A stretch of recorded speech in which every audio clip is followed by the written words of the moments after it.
क्यों हर बार संकट में मोदी को याद आते हैं अजित डोभाल। नमस्कार, राम राम साहब, मैं रेणुका चौधरी और आप देख रहे हैं द इंडिया बॉक्स। जब भी देश पर कोई खतरा मंडराता है या सीमा पर हालात बिगड़ते हैं या फिर कोई गुप्त ऑपरेशन किया जाता है तो पीएम मोदी को सबसे पहले अगर किसी की याद आती है तो वो है अजित डोभाल। पर्दे के पीछे रहकर काम करने वाले शख्स की मौजूदगी हमेशा चर्चा में बनी रहती है, लेकिन उतनी ही रहस्यमयी भी होती है। आखिर पीएम मोदी को डोभाल पर इतना भरोसा क्यों? क्या वजह है कि जब भी कोई बड़ा फैसला लेना होता है तो उनकी रणनीतिक टीम में डोभाल सबसे आगे होते हैं।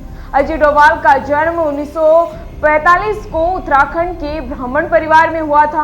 वे 1968 बैच के आईपीएस अधिकारी हैं और जल्द ही अपनी तेज समझ और सूझबूझ से उन्होंने देश के खुफिया तंत्र में अपनी मजबूत पकड़ बना ली। 1972 में वे इंटेलिजेंस ब्यूरो यानी आईबी में शामिल हुए और फिर शुरू हुआ एक ऐसा सफर जो उन्हें देश के सबसे चतुर और तेज तर्रार रणनीतिकारों की सूची में लाकर खड़ा कर दिया। साथ ही अजित डोभाल ने खुफिया ब्यूरो के निदेशक के रूप में भी काम किया। वहीं वे उस समय इस पद पर रहे जब देश के प्रधानमंत्री डॉक्टर मनमोहन सिंह रहे। उनसे पहले इस पद पर वे केपी सिंह के साथ भी इस कार्यभार को संभाला और अपनी भूमिका भी निभाई। खास बात यह है कि उन्होंने अपने पूरे करियर में कई गुप्त ऑपरेशनों, आतंकवाद विरोधी अभियानों और खुफिया नेटवर्क को मजबूत करने में भी लगे रहे। उनकी क्षमताओं को पहचानते हुए उन्हें 1988 में कीर्ति चक्र से नवाजा गया, जो एक गैलेटरी अवार्ड है और आमतौर पर सेना में दिया जाता है।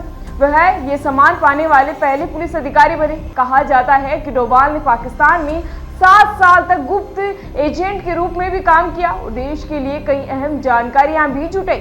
इसी बीच भारत के राष्ट्रीय सुरक्षा सलाहकार अजित डोभाल और पीएम मोदी की दोस्ती भी अक्सर चर्चा में बनी रहती है। 2014 में जब नरेंद्र मोदी प्रधानमंत्री बने तो उन्होंने डोभाल को अपना राष्ट्रीय सुरक्षा सलाहकार नियुक्त किया।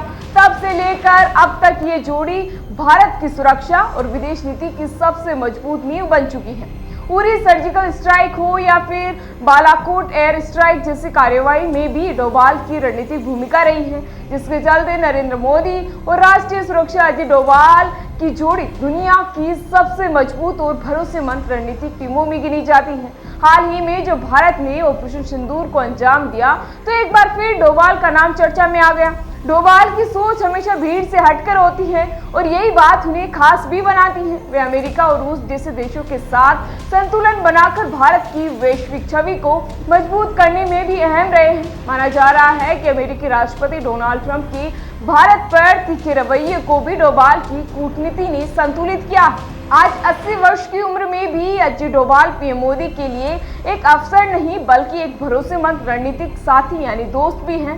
उनका काम शायद ही जनता की आंखों से दूर होता है, लेकिन जब भी देश की सुरक्षा की बात आती है तब वह मोदी के ब्रह्मास्त्र की तरह सामने आते हैं। फिलहाल इसी तरह की जानकारी के लिए बने रहिए हमारे साथ और देखते रहिए द इंडिया बॉक्स।